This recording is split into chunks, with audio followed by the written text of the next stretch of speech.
Assalamualaikum warahmatullahi wabarakatuh. Yang terhormat kepada Ibu Rahmiati SEMSC selaku dosen pengampu mata kuliah Sistem Informasi Manajemen dan teman-teman semuanya. Baiklah, kami dari kelompok 10 yang beranggotakan Rati dengan NIM 20059170 dan Tantowi Ahmad Parezi dengan NIM 20059187 dan saya sendiri selaku moderator yaitu dengan Windy Pratama Sakti dengan NIM 20059191. Next sebelumnya, yang sebelumnya. Lagi.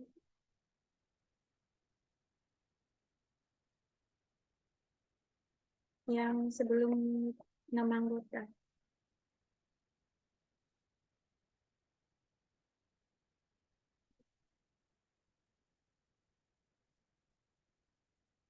Kami di sini membahas tentang materi pengawasan dan pengendalian sistem informasi.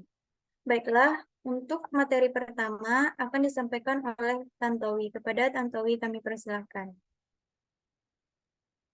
Baiklah, saya Tantowi. Kali ini saya berkesempatan untuk menjelaskan materi tentang keamanan pada sistem dan penyalahgunaan. Keamanan merujuk pada kebijakan, prosedur, dan pengukuran teknis yang digunakan untuk mencegah akses ilegal atau perubahan, pencurian, dan kerusakan fisik dari sistem informasi. Keamanan dapat ditingkatkan dengan penyusunan teknik dan peralatan untuk mengamankan hardware komputer, software, jaringan komunikasi, dan data. Komputer juga dapat berfungsi sebagai instrumen kesalahan, meskipun jarang merusak atau menghancurkan catatan dan operasional bagi suatu organisasi.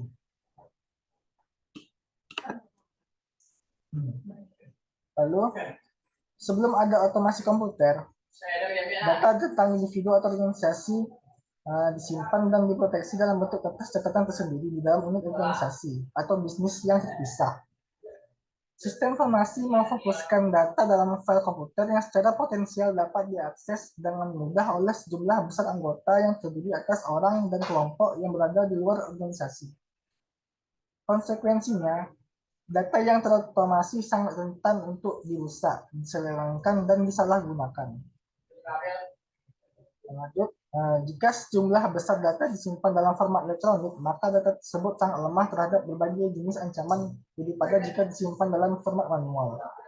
Ancaman ini bisa berasal dari organisasi, teknis, dan gabungan dari faktor lingkungan yang diakibatkan lemahnya keputusan manajemen. Kecanggihan telekomunikasi dan software komputer telah memperbesar kelemahan ini. Melalui jaringan telekomunikasi, sistem informasi yang berbeda dapat saling berhubungan. Kemungkinan yang memicu timbulnya akses yang tidak sah, penyalahgunaan, maupun penyelewengan tidak hanya terbatas pada satu lokasi saja, namun dapat terjadi pada sejumlah titik akses dalam jaringan tersebut. Baiklah, sekian materi dari saya kembalikan ke moderator. Terima kasih kepada Tantowi. Materi selanjutnya akan saya sampaikan sendiri, yaitu menciptakan lingkungan pengendali. Menciptakan lingkungan pengendali yang tepat adalah langkah awal yang penting dalam memastikan bahwa sistem informasi organisasi dapat diandalkan, aman, dan efektif. Beberapa prinsip dasar membentuk sistem pengendali atau keamanan yaitu yang pertama integritas. Artinya, prinsip ini menekankan bahwa informasi adalah sesuatu yang tidak boleh diubah tanpa seizin pemiliknya.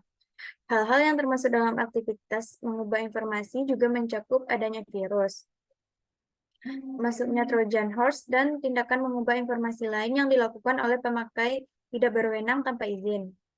Selanjutnya yaitu kerahasiaan.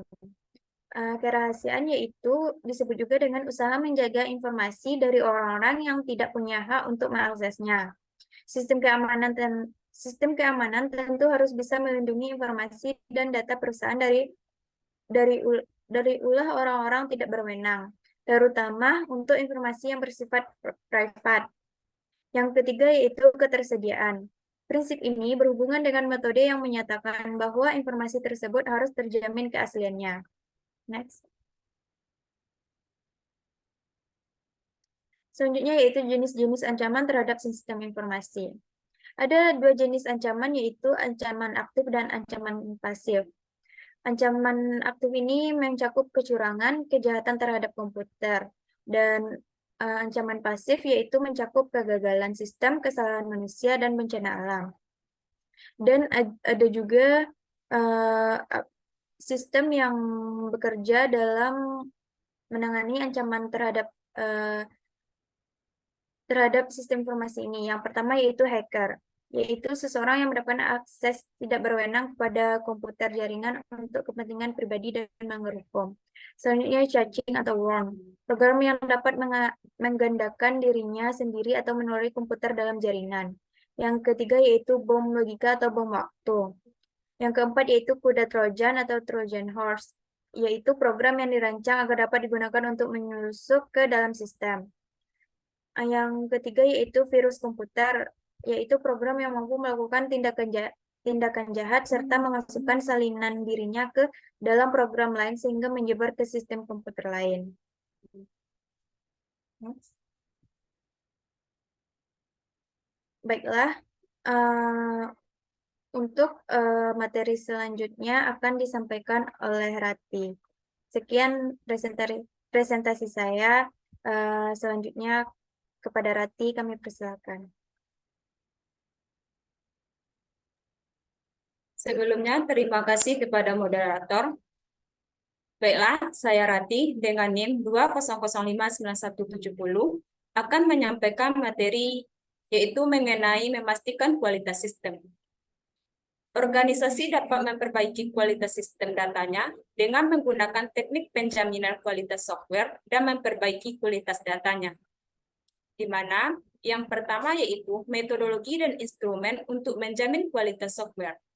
Solusi untuk permasalahan yang menyangkut kualitas software memerlukan penggunaan metodologi pengembangan sistem yang tepat, alokasi sumber daya yang sesuai dengan pengembangan sistem, penggunaan metrik, konsentrasi pada pengujian, dan penggunaan peralatan berkualitas. Metodologi dan instrumen untuk menjamin kualitas software terbagi menjadi beberapa bagian. Yang pertama, metodologi terstruktur. Bermacam-macam alat dan metodologi pengembangan telah digunakan untuk membantu pembuat mendokumentasikan, menganalisis, merancang, dan mengimplementasikan sistem informasi. Sebagai metodologi pengembangan adalah sekumpulan metode untuk setiap aktivitas di dalam setiap fase proyek pengembangan sistem. Fungsi utama dari metodologi pengembangan adalah memberikan landasan penting pada organisasi penentuan pengumpulan rancangan, pemrograman, dan pengujian. Selanjutnya, analisis terstruktur. Analisis terstruktur digunakan secara luas untuk mendefinisikan input, proses, dan output. Hal ini menawarkan logika model dari aliran informasi pemisahan sistem ke dalam modul yang menunjukkan tingkat perincian yang dikelola.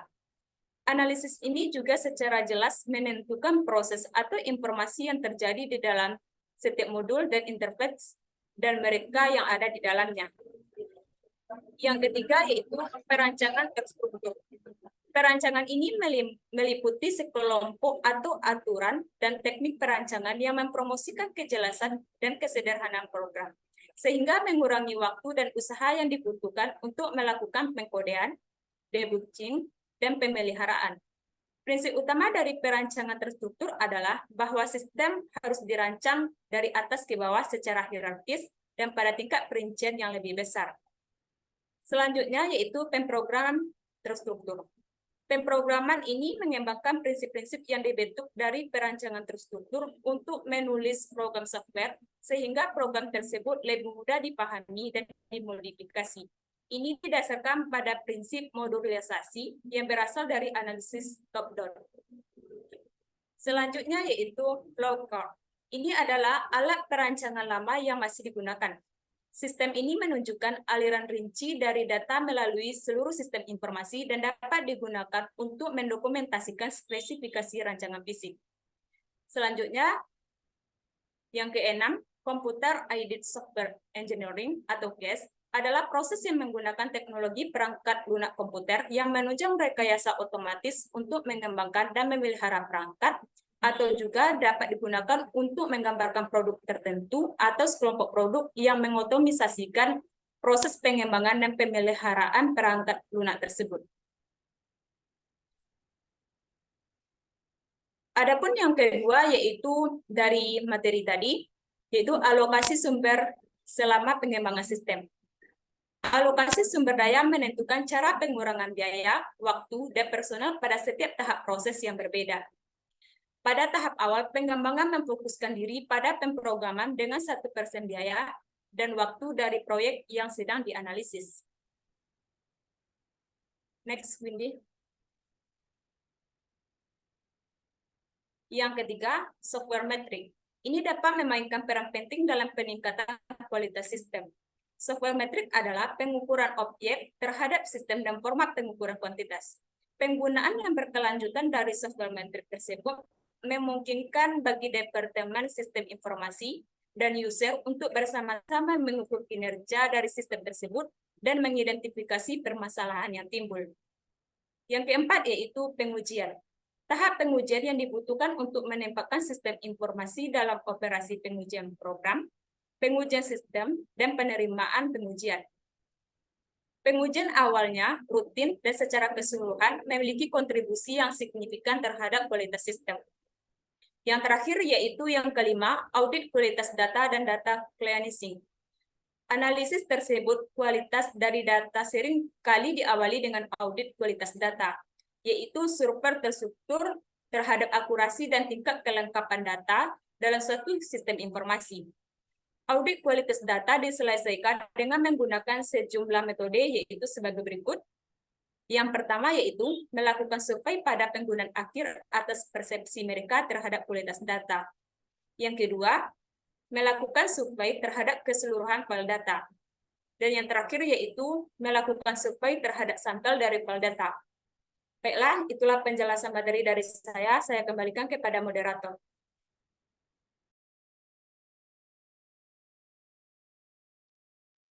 Baik, terima kasih kepada Rati. Sekian presentasi dari kelompok kami. Mohon maaf jika ada kekurangan atau kesalahan. Saya sebagai moderator dan teman-teman mengucapkan terima kasih. Dan saya sudahi dengan membaca Assalamualaikum warahmatullahi wabarakatuh.